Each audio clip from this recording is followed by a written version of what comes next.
नमस्कार दोस्तों, मैं हूं मनविंदर और मेरे चैनल एमबी स्पीक्स पे आप सभी लोगों का बहुत स्वागत है।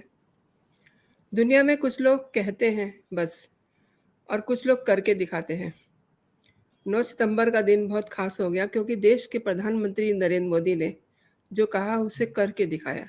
जो अवेटेड था, जो पूरा हुआ, यानी कि दिल्ली डिक्लेरेशन। आज इसी पे बात करते हैं और मेरे साथ मेरे खास मेहमान हैं, जाने-माने वरिष्ठ पत्रकार ओमकार चौधरी जी। सर, आपका बहुत स्वागत है मेरे चैनल पे। बहुत धन्यवाद और आपके दर्शकों को भी मेरा नमस्कार। सर, नई दिल्ली में 2 दिवसीय जी20 समिट शुरू हो गया है और भारत को इसे आयोजित करने का पहली बार अवसर मिला। प्रधानमंत्री नरेंद्र मोदी हर आयोजन को बहुत मन से करते हैं और बहुत ऊँचाइयों तक लेके जाने का जज़्बा रखते हैं, इसी के लिए वो जाने जाते हैं और जी20 में भी ये बहुत साफ दिखाई दे रहा है। मैं आपसे ये जानना चाहती हूँ कि ऐसी कौन-कौन सी बातें हैं जिन पे आप ख़ास तौर पे अ, अंडरलाइन करना चाहेंगे, चर्चा करना चाहेंगे? जी, एक तो देखिए सबसे बड़ी बात ये है कि अब से पहले हमारे यहाँ कोई ऐसा इंटरनेशनल लेवल का एग्जीबिशन कम कन्वेंशन सेंटर नहीं था, जैसा अब प्रगति मैदान में ये नया बना है, जिसका नाम भारत मंडपम रखा गया है। जी। और ये इतना भव्य, इतना दिव्य, इतना सुविधाओं से ओतप्रोत है कि जो इंटरनेशनल मीडिया आया है, जो अलग-अलग देशों के राष्ट्र प्रमुख और उनके सहयोगी आए हैं, उनके नौकरशाह आए हैं, सब इसकी मुक्त कंठ से प्रशंसा कर रहे हैं। जिस तरह की फैसिलिटीज़ दी गई हैं और जैसा उनका आदर सत्कार हुआ है, वो अभूतपूर्व है। अब से पहले 17 इस तरह की समिट हो चुकी हैं, ये 18वीं है और अब से पहले इस तरह का आयोजन किसी देश ने नहीं किया। पूरे साल जब से बाली में हमें जी20 की अध्यक्षता मिली थी, तब से लेकर के अब तक 10 महीने गुजर चुके हैं, अभी 2 महीने और बाकी हैं, इसके बाद ब्राज़ील को इसकी अध्यक्षता मिल जाएगी। औपचारिक तौर पर तो कल ही उनको सौंप दी जाएगी, लेकिन 2 महीने बाद वो एक्टिव हो जाएगी। लेकिन इन 10 महीनों में करीब 200 कार्यक्रम भारत के अलग-अलग हिस्सों में और 60 शहरों में किए गए हैं। यानी आम पब्लिक को पहली बार जी20 कन्वेंशन से, समिट से एक तरीके से जोड़ा गया है।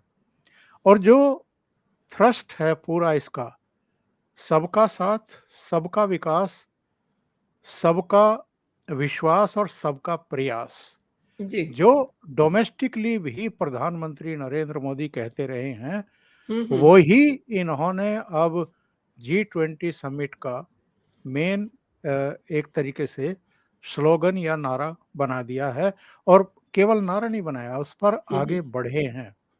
हुँ, हुँ। जो डिक्लेरेशन आया है उसमें भी समावेशी विकास की बात कही गई है, उसमें आतंकवाद को भी एक चैलेंज के रूप में लेकर के उसके विरुद्ध हर संभव प्रयास करने के उपाय करने के की बात कही गई है।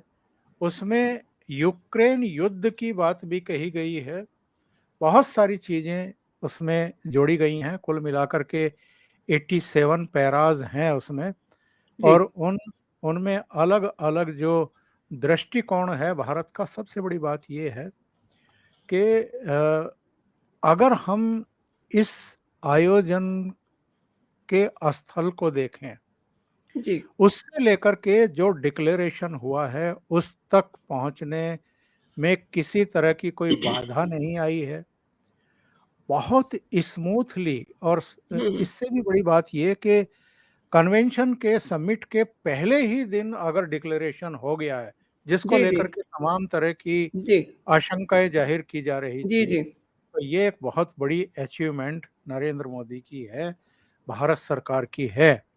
जिन चीज़ों को मैं अंडरलाइन करना चाहता हूँ, वो ये कि जहाँ राष्ट्र प्रमुखों का खड़े होकर के नरेंद्र मोदी सम्मान कर रहे थे, आदर सत्कार जी। कर रहे थे, उनको रिसीव कर रहे थे, हुँ। उनके बैकग्राउंड में जो उड़ीसा का सूर्य मंदिर है, जी, कोणार्क का बैकग्राउंड चक्र। था जी। और वो जो चक्र था उसका एक मतलब है।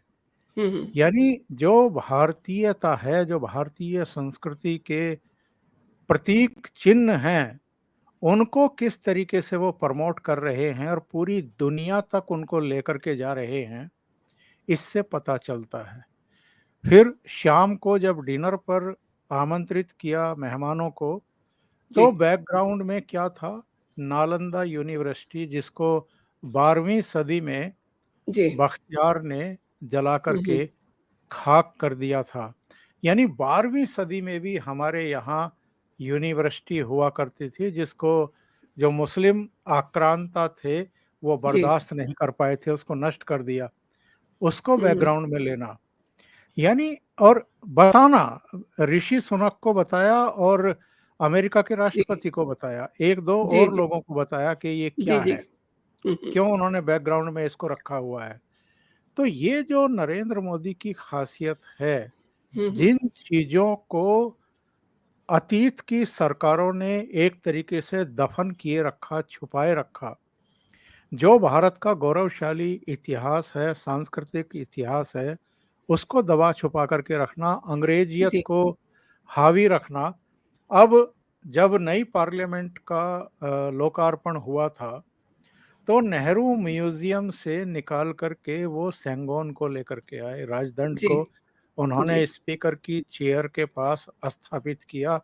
दुनिया को हुँ। बताया, देश को बताया कि ये राजदंड है और ये कब तमिलनाडु के जो अ, धार्मिक उस समय के ऋषि मुनि थे, उन्होंने किस तरीके से आज़ादी के समय नेहरू को सौंपा था और फिर उसको नेहरू की छड़ी बता करके धूल खाने के लिए अभिशप्त रखा कर हुआ दिया था। गया था। तो नरेंद्र मोदी का जो तौर तरीका है और जिस तरीके से पहली बार जी, जब वो अध्यक्षता कर रहे थे समिट की और जो जी। उनकी नाम पट्टिका लगी हुई थी Bharat, mind blowing. Ram Roman में वो लिखा हुआ था भारत, और जो निमंत्रण पत्र राष्ट्रपति की तरफ से गया है लोगों को भोजन का, उस पर भी प्रेसिडेंट ऑफ भारत लिखा हुआ है। मतलब हुँ। सीधा सीधा संकेत है कि अब हम जड़ों की तरफ लौट रहे हैं। जी, जो हमारी मूल पहचान है, हम उसी से अब पूरी दुनिया में जाने जाएंगे।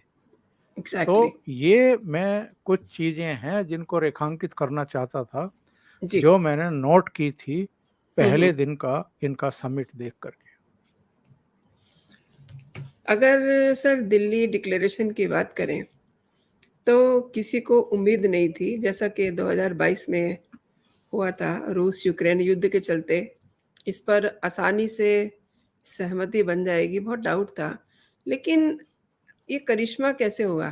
पहले ही दिन की घोषणा में ये चीज़ें क्लियर हो गई, घोषणा पत्र जारी भी कर दिया गया और इसमें मतलब जो है किसी को ये उम्मीद नहीं थी, पास्ट को देखते हुए, लेकिन अब बाकायदा इसके रूप की चर्चा भी की गई, जबकि बाली में ऐसा नहीं हो पाया था। देखिए, ये नेतृत्व का फ़र्क होता है। इस समय जो भारत का नेतृत्व है हुँ, और हुँ। G20 का भी जो नेतृत्व करता है, नरेंद्र मोदी है। और नरेंद्र मोदी अतीत की बहुत सारी घटनाएँ बताती हैं कि हुँ, वो हुँ।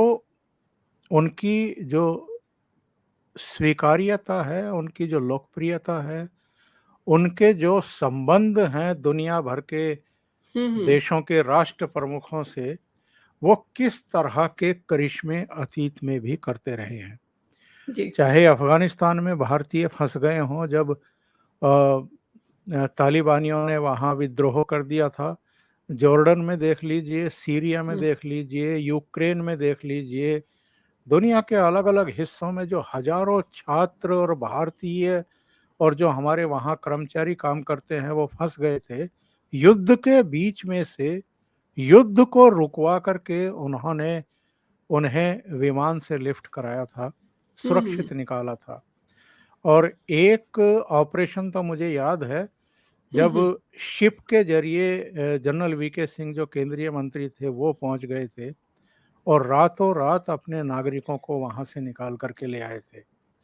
जो प्रधानमंत्री अ, मतलब इतनी क्षमता रखते हैं कि किन्हीं देशों के बीच में युद्ध हो या गृह युद्ध की स्थिति हो, वहाँ से भी अपने लोगों को निकाल ले, तो हुँ, हुँ। उनके लिए ये बहुत मामूली बात दिखाई देती है कि वो अमेरिका को भी, पश्चिमी देशों को भी, ख़ास तौर से जो नेटो के देश हैं, जो जब से रूस ने यूक्रेन पर अटैक किया है, हुँ, तब हुँ। से वो जैसे पुतिन को दफन ही कर देना चाहते हैं, उनकी तरफ से जिस तरह की बातें हुई हैं अब तक, जी। और जिसकी वजह से राष्ट्रपति पुतिन नई दिल्ली आए भी नहीं है, जबकि भारत का वो हुँ, मित्र देश है और पुतिन के, नरेंद्र मोदी से बहुत ही गहरे रिश्ते भी हैं, विश्वास के रिश्ते हैं।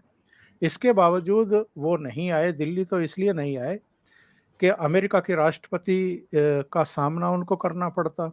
इसके अलावा जो यूरोपियन देश हैं, जो उनके खिलाफ सतत एक मुहिम चला रहे हैं, उनका भी उनको सामना करना पड़ता। वो मोदी जी के लिए, भारत के लिए कोई असहज स्थितियाँ उत्पन्न नहीं करना चाहते थे। वो इस समिट को कामयाब होते हुए देखना चाहते थे और जी। इसका श्रेय भारत को और नरेंद्र मोदी को मिले, ये भी वो दिल से चाहते थे, इसलिए उन्होंने आना टाला। अब हुँ, हुँ। बात आती है कि डिक्लेरेशन में जो बाली का आपने ज़िक्र किया कि जो पिछला समिट हुआ था इंडोनेशिया में, उसका जो डिक्लेरेशन था और जो नई दिल्ली डिक्लेरेशन है, इनमें मूलभूत अंतर क्या आ गया है। हुँ, जो हुँ। बाली में डिक्लेरेशन हुआ था, उसमें बाकायदा रूस का नाम लिया गया था। लिखा गया था कि रूस ने यूक्रेन पर अटैक किया है। हुँ, हुँ। भारत का चूँकि रूस मित्र देश है और ये सब जानते हैं, अमेरिका भी जानता है, राष्ट्रपति बाइडेन भी जानते हैं।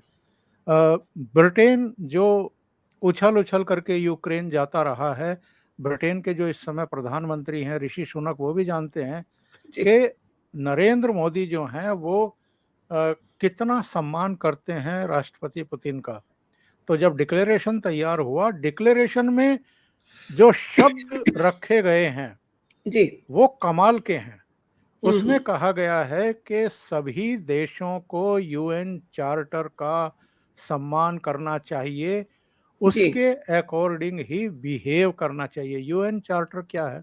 हुँ, यूएन हुँ। चार्टर ये है कि आप किसी देश पर अटैक नहीं करेंगे।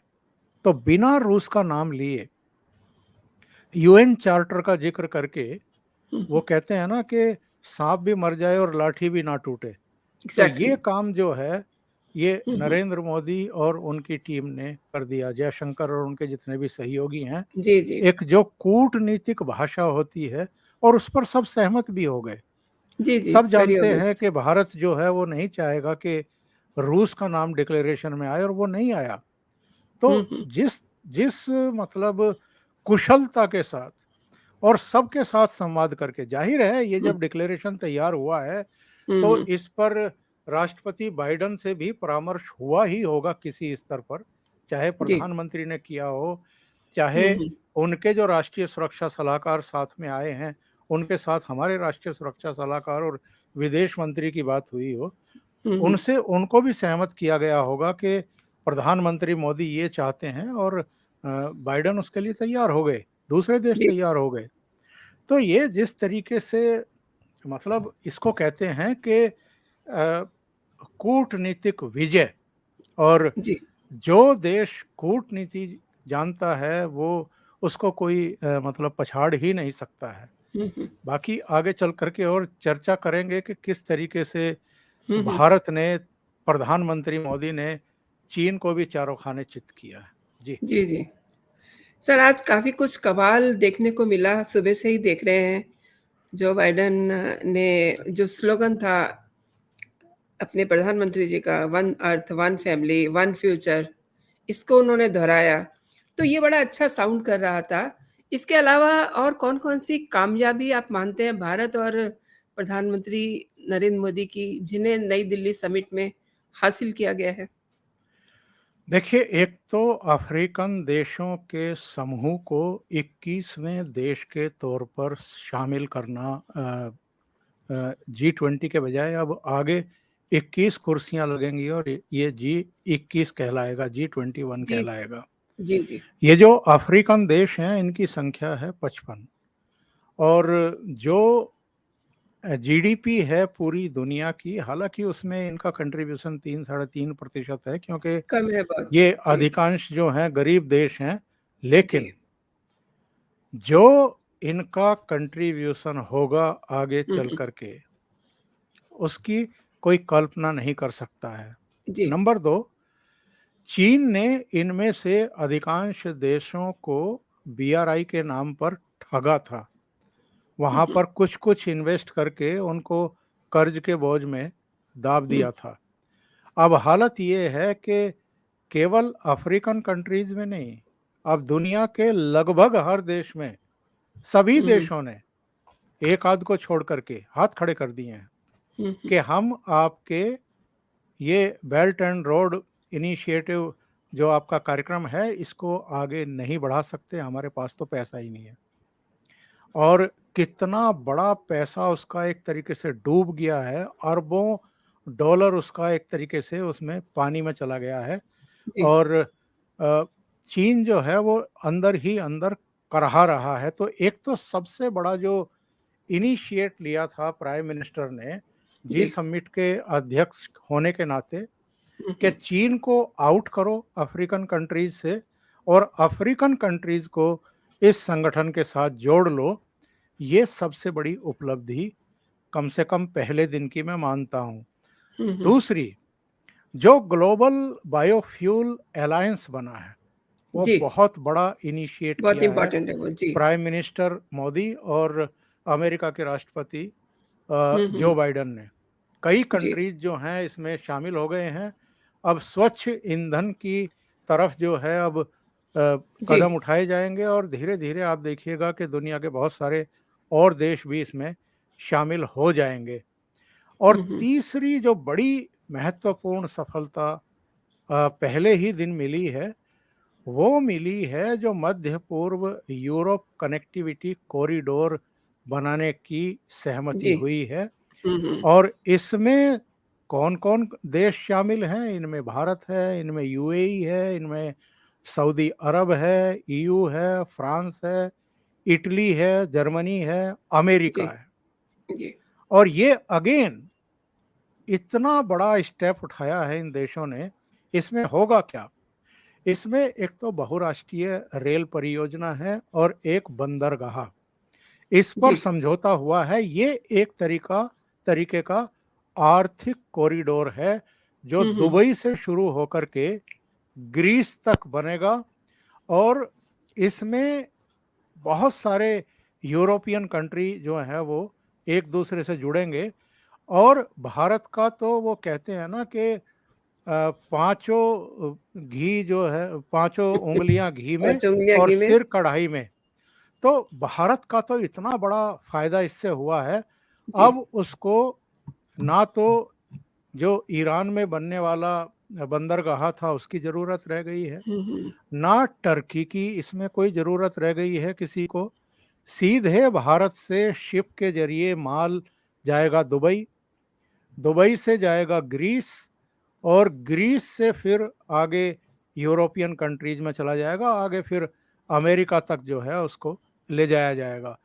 ये जो चीन का बेल्ट एंड रोड इनिशिएटिव यानी बीआरआई था, उसका मुकाबला करने के लिए इन देशों ने मिलकर के ये किया है। और कितना बड़ा काम होने वाला है। जो डेटा है, जो रेल है, जो बिजली है, हुँ, हुँ। जो हाइड्रोजन पाइपलाइन है, ये जी, सब मतलब आप ये देखिए कि संयुक्त अरब अमीरात में, सऊदी अरब में, जॉर्डन में, इज़राइल में, इन सब में होती हुई ये आगे जाएगी, ये जो हाइड्रोजन पाइपलाइन है।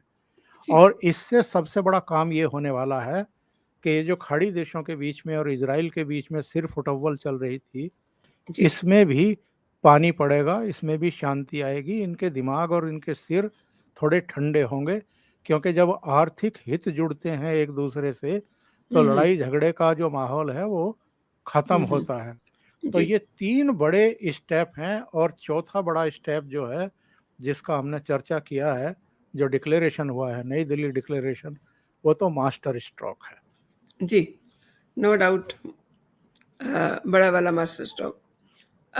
एक और बात हुई है पहले ही सेशन में, अफ्रीकन देशों के समूह को प्रधानमंत्री नरेंद्र मोदी जी ने जी20 में शामिल कर लिया। ये एक उनकी बहुत बड़ी सफलता है। ये मतलब उनका जो ये स्टाइल है, क्या कहेंगे इसे आप?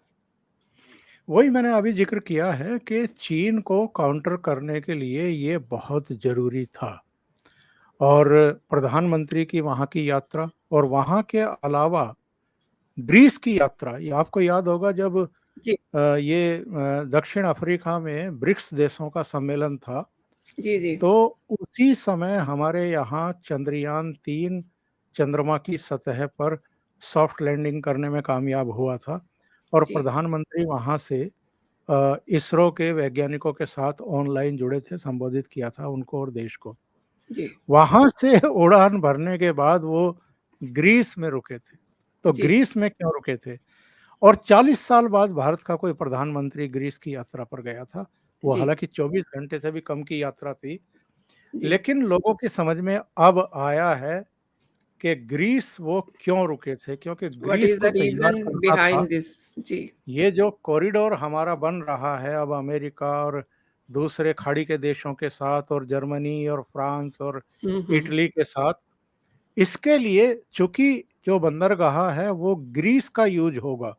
हुँ, तो हुँ। दुबई से जितने शिप्स जाएँगे, वो यूरोप में प्रवेश करने के लिए, माल को भेजने के लिए हुँ, हुँ। ग्रीस के बंदरगाह पर जाएँगे और वहाँ से फिर आगे रेलवे के ज़रिए वो दूसरे देशों में आगे अग्रसर होगा वो सारा।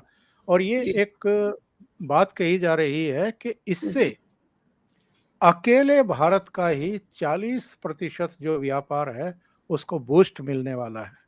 जी। तो और अफ्रीका के 55 देश हुँ, हुँ। इतना बड़ा मार्केट होंगे जी। कि आप कल्पना नहीं कर सकते हैं।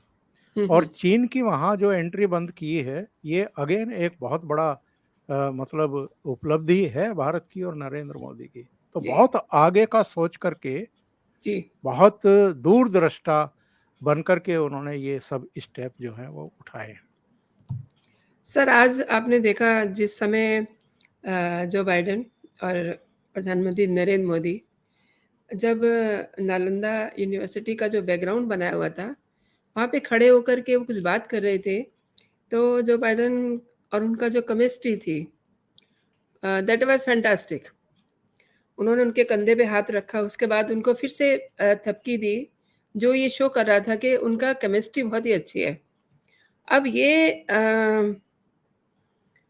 हमने देखा है तो ज़ाहिर-सी बात है कि हमारे देश में भी बहुत सारे लोगों ने देखा होगा। थोड़ी-सी देश की बात करते हैं।